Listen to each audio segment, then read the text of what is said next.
Face à la crainte d'une invasion russe en Ukraine, l'Occident décide de sanctionner davantage Moscou. Ce sera l'objet d'une réunion des États membres de l'Union européenne lundi à Bruxelles.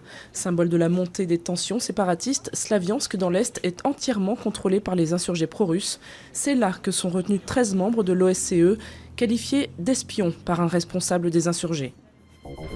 Un des 3 policiers accusés par une touriste canadienne de viol au 36 quai des Orfèvres à Paris reconnaît un rapport sexuel avec la plaignante. Jusque-là, les suspects avaient nié avoir eu ce type de relation avec la jeune femme. Leur garde à vue terminée, ils ont été déférés devant la justice. Le parquet devrait demander leur placement en détention provisoire. Depuis Lyndon Johnson en 1966, aucun président américain en exercice n'avait foulé le sol de la Malaisie.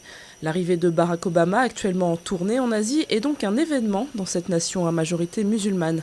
L'occasion pour lui, après des décennies de relations délicates, de vanter l'amitié des États-Unis avec la Malaisie, pays doté d'une économie vigoureuse et d'un islam modéré.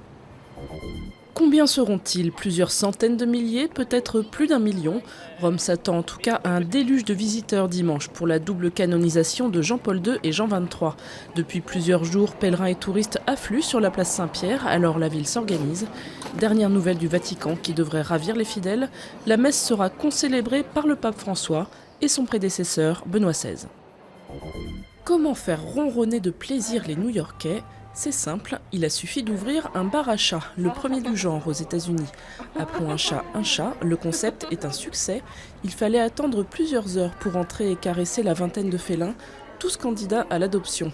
Attention, le bar n'est ouvert que 4 petits jours, 4 jours qui seront passés comme un chat sur la braise.